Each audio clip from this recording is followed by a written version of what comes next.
Hi, my name is Frankie. Thank you for listening to my mom. I never listen.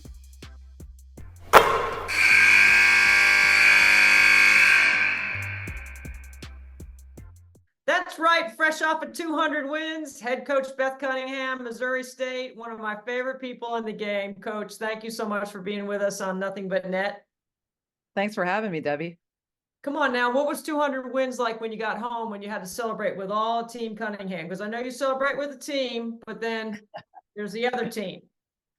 Well, let's just say, first of all, I feel like 200 pales in comparison to the other discussions that have been around Tara Vanderveer. And I said it's like petty cash. It's just this is minimal. But I think more than anything, the team was excited. They doused me with lots of cold water after the game. And then I think Team Cunningham was super excited because they thought it'd be super fun to get doused in water. So they wanted to hear the whole story about the team dousing me in water and just kind of they had fun with it. So we were on the road, so obviously I was just talking to them on the phone. But you know, amazing accomplishment with Tara. I mean, that's remarkable. So she is well over 1,000 more than I have. So this certainly pales Yeah, in she comparison. had 1,003 more than you, I think, at that point, but that's okay. She's been around a little bit longer. Beth, tell everyone about Team Cunningham because I think this is such a great part of your story, your husband Dan and your kids, and just break it down a little bit before we talk about your team. Yeah, just I'm really lucky. I've had a super supportive husband, and I think anybody that's in the profession or knows kind of what our daily jobs entail and what all goes into the coaching profession, or just even being a working mother, there's you've got to have a great support system, and he has always had a mentality of whatever it is I needed to do. He never questioned it. He's never said, do you really have to go recruiting or do you really need to do this or that? He's always just been super supportive. And, so I think it starts there. And then I've got four little kids, one is now 12, so she's not so little anymore. She's already wearing my shoes. But 12-year-old, I have boy girl twins that are 10, and then a 7-year-old. So it's a busy household. When they were under the age of 5, it was all hands on deck, and it's still all hands on deck. So, rather than going home and taking care of dinner and making sure you get in that whole routine, it's leaving practice and dividing and conquering, helping everybody get to their sporting activities or their after school activities. But they are huge Lady Bear fans. They love our players. I think that's one of the things that's so rewarding for me. I grew up as a coach's daughter, and I grew up in an environment where I got to go up to the gym, I got to go to the baseball field, I got to go do those things with my dad, go on road trips. And my kids are kind of living, sort of like I did when I was growing up. And I have so many fond memories. So I'm just glad that they love it. They love being a part of it. They really look up to our young women, have great relationships with our team. And they couldn't be more excited than when they get to go on a road trip or get to come up to the gym after school, or on a snow day, or just have the team over. They love being a part of it. And they are certainly our biggest fans in the stands, and they definitely get our crowd riled up. Let's say that. Well, I've been around them and they are entertaining. They're fun. They each have their own personality, and they love their mom and dad, and it's really cool. And they do love the team. It's fun to watch what they do in and around the game, especially with you. That's very cool. It's been fun. It's been fun. Exceptionally cool. Let's talk about your team because you knew when you took this job, the Valley was a competitive league. I like to refer to it as a really good coaches league. There's a lot of really good coaches in this league, and you're finding yourself sitting right at the top of the standings with a bunch of really good teams that are up there. It's going to be a fight to the finish, isn't it? What's been unique about your team this year? It's a great league. You know that, Debbie. I've known that from afar. Hadn't been a part of playing against a lot of the coaches that I'm competing against now or playing those teams. But it's a great league. Really, really good coaches, a high level of play. Obviously, the talent speaks for itself. But it's going to be as competitive as ever. You look at the number of teams, and there's going to be a lot of movement between right now and the end of the season. You look at some of the matchups, and and just how things will play out. It's going to be interesting. And I think the most important thing is that we just always focus on, one game at a time, control the things that we can control.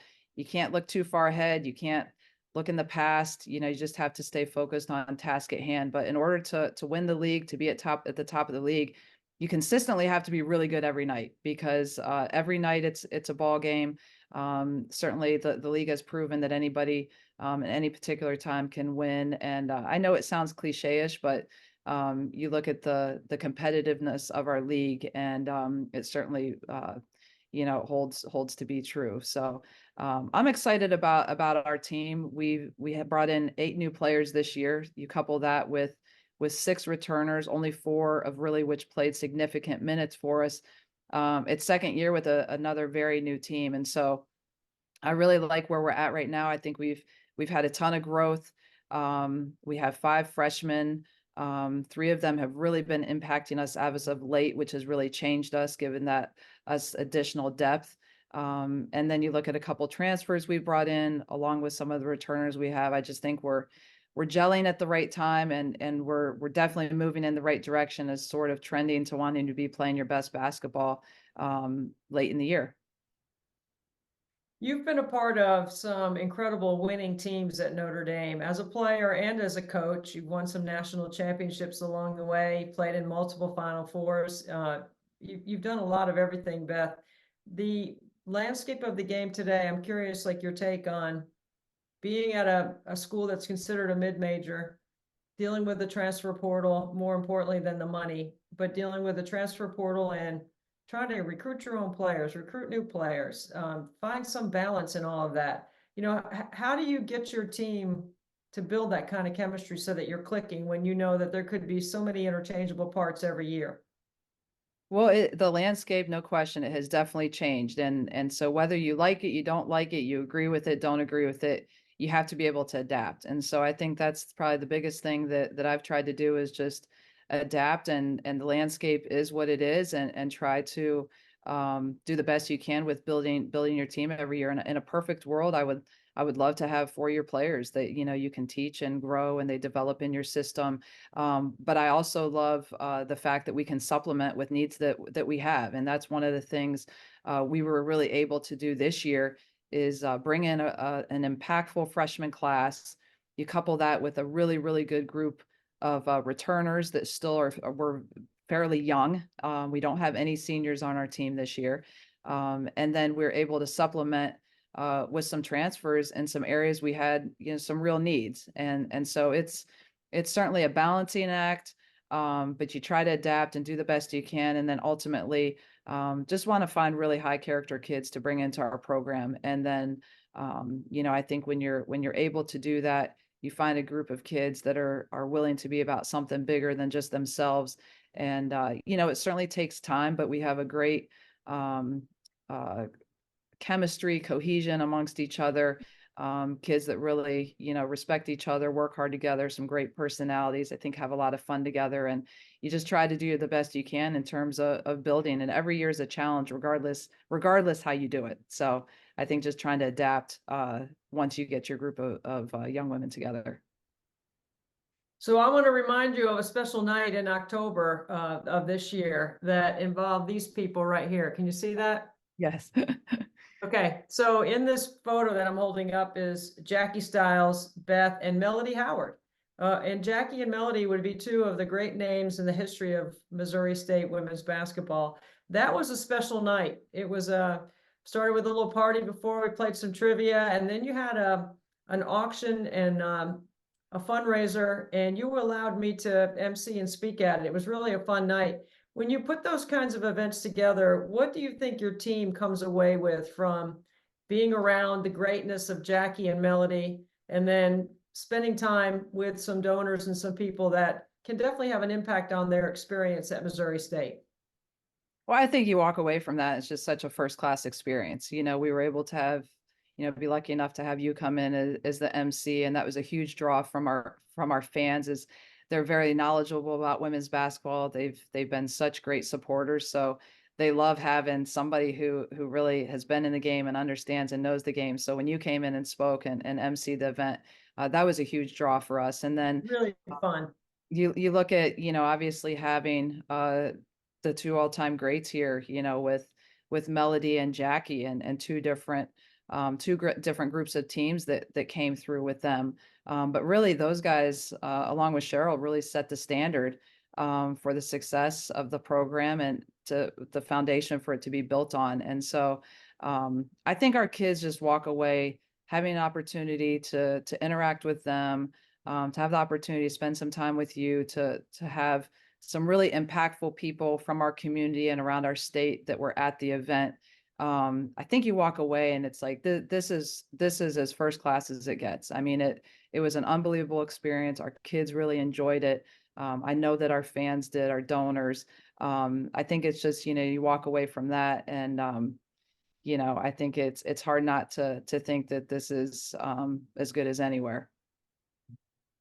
One of the things that I remember from that night, and you'll remember these two young men that sat at the table with us, Jared and Henry, and they were two guys that are from the Bear Life program. So Missouri State has a program similar to Clemson that my son went to. Those two guys text me every day.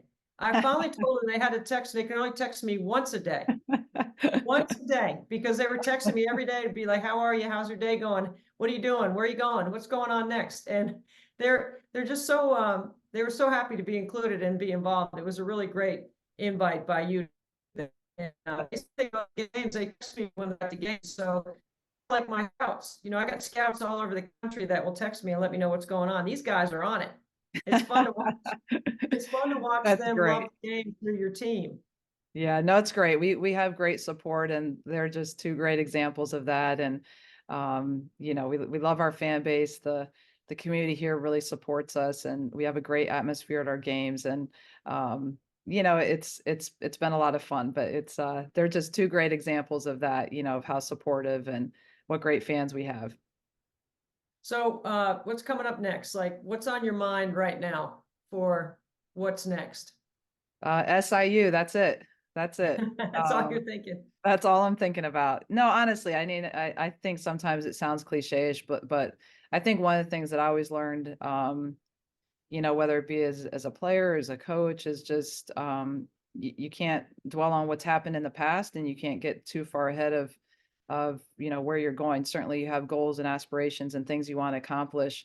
But with every win, you're probably not as good as you think. And with every loss, you're not as bad as you think. And you just have to stay focused on task at hand.